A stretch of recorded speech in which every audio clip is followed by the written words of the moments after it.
Mesdames, Mesdemoiselles, Messieurs, bonjour. Bienvenue dans ce magazine sportif de la plaine de Sombref. Cette deuxième semaine était consacrée au sport, l'occasion pour les enfants de découvrir ou de se perfectionner dans certaines disciplines sportives. On commence tout de suite avec le tennis, un reportage de Laura Wagmans. Ici Laura Wagemans en direct du terrain de tennis La Ligne de Sombref. Aujourd'hui, par exemple, activité de tennis, c'est moi le prof. Tiens la raquette de là. Vas-y, recommence. Voilà. Attends, suivant. Attends. Vas-y, ma raquette là. Tiens ta raquette là. Donc, chaque semaine, on choisit un thème. Et par rapport à ce thème-là, on doit créer des jeux. Donc, par rapport à cette semaine-ci, les Jeux Olympiques, on peut faire beaucoup plus de sport. On les a mis dans deux parties différentes et des monos leur ont appris plus ou moins les bases du tennis, comment jouer, comment poser sa raquette et tout ça. Et ça leur a vraiment plu apparemment. Je suis venue au tennis avec mes monos, Lucie, Sébastien et Clotilde. Parce que je n'ai jamais fait de tennis, j'avais été dans le premier groupe et il y avait un monsieur qui nous lançait des balles et on devait tirer dedans pour lui les rendre.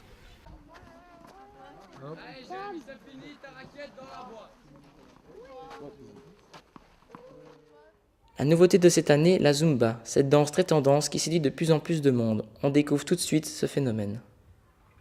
Donc la Zumba, c'est un principe, c'est un mélange de fitness et de danse. Et sur des rythmes caliente, comme on dit, où on aime bien bouger dans une ambiance sympa et tout ça, quoi.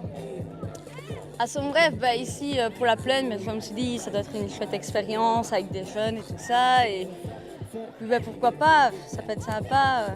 Voilà. Les musiques, les trois quarts, sont des musiques connues qu'on entend à la radio et tout ça. Donc vous savez le refaire chez vous, vous éclater.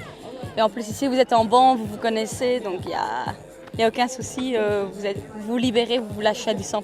Quoi. On a dû regarder la madame pour savoir comment il fallait faire. C'était dur parce que c'est la première fois que j'en fais et c'est une nouvelle expérience pour moi. Enfilons les kimonos et place au judo, un sport de combat finalement pas si dangereux que ça. Notre envoyée Laura Howe.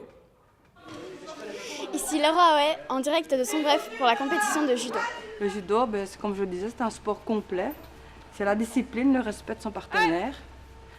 Ici, on a fait une initiation au judo, donc on a appris les bases, comment chuter pour ne pas se faire mal surtout. On a appris le self-défense.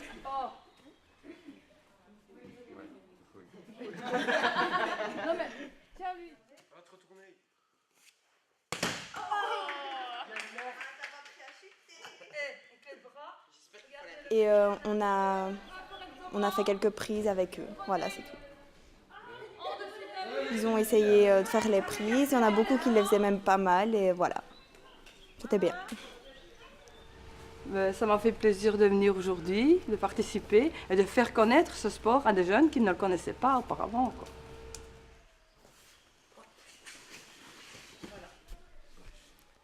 Casque sur la tête, à fond les manettes, les 6-8 ont pédalé dur lors du Tour de Sombref. C'est un reportage signé Raphaël Barbier. Ici Raphaël Barbier du départ de la course de Sombref.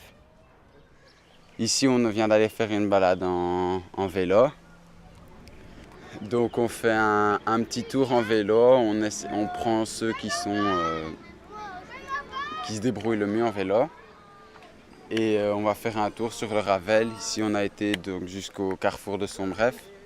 Puis on a fait demi-tour et on est parti jusqu'à Ligny. Et on doit leur expliquer de bien rester à droite.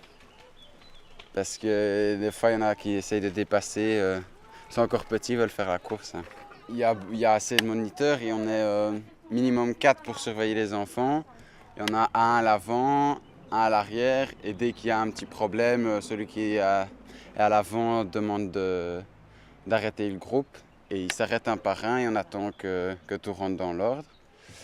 À présent, les athlètes sont enfin prêts pour le grand jeu. Seuls les meilleurs d'entre eux décrocheront le bronze, l'argent ou l'or. Voici un aperçu des épreuves. Donc, le but du grand jeu, c'est que les enfants s'entraident, qu'ils soient tous ensemble entre sections. Et donc ici, pour les épreuves, il y avait toutes les épreuves qu'on peut trouver aux Jeux Olympiques. Donc les équipes vont à une épreuve, puis reviennent à la grande salle, ils sont ensuite redispatchés vers une autre épreuve, etc. Il y a 10 épreuves en tout, style 100 mètres, 4 fois 100 mètres, soit en hauteur, soit en longueur, lancer du poids, le tir au but. Il y avait aussi de l'apnée, il y avait des choses qu'on trouve un peu moins à la télé, mais qu'on peut faire en plein. Et à la fin des 10 épreuves, on compte les points. Donc en cas de victoire, on octroie 2 points. En cas d'égalité, 1 point partout. Et en cas de défaite, 0 point. C'est à chaque fois des affrontements entre 2 pays. Et à la fin de la journée, on décidera quel pays a la médaille d'or, quel pays a la médaille d'argent, quel pays a la médaille de bronze. Et on mettra le podium. Voilà. Oui, il y a plusieurs niveaux dans les épreuves. Donc par exemple pour le saut en hauteur qui est juste derrière, forcément on fait monter l'élastique petit à petit. On fait d'abord passer 2, 6, 8 l'un contre l'autre, puis 2, 8, 10, puis 2, 10, 12. Donc c'est vraiment adapté à chaque... à l'haltérophilie, c'est des épreuves différentes pour les petits et pour les grands. Donc à ce niveau-là, il y en a pour tout le monde. Quittons le domaine sportif, rendez-vous à Tongreen à la découverte des 5 sens pour les plus petits. Et enchaînons ensuite par la découverte de l'aérodrome pour les plus grands.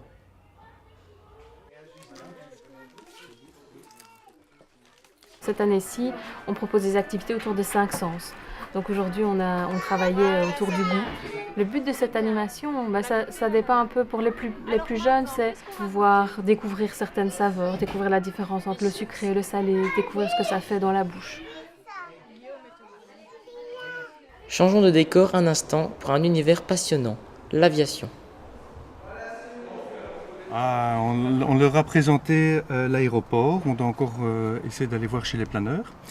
Et puis je les ai mis dans l'avion pour qu'ils se rendent compte ce que c'est qu'un cockpit, un avion, et leur donner peut-être l'envie future de devenir des pilotes. Bon, on a fait visiter le début sur l'aéroport, on a visité expliqué ce qu'est l'aérodrome, les différentes parties de l'aérodrome. Il y en a beaucoup qui restent marqués parce que c'est quand même impressionnant, ça fait partie des rêves de beaucoup d'enfants, même d'adultes. La moto, l'avion, le camion, c'est tout ce qui est gros, impressionnant et qui donne beaucoup de liberté, attire beaucoup les gens. Et c'est vrai que les enfants sont assez intéressés. Il y en a certains toujours qui se le tracassent pas trop, mais il y en a qui étaient quand même assez impressionnés et bon, peut-être des futurs, on ne sait jamais.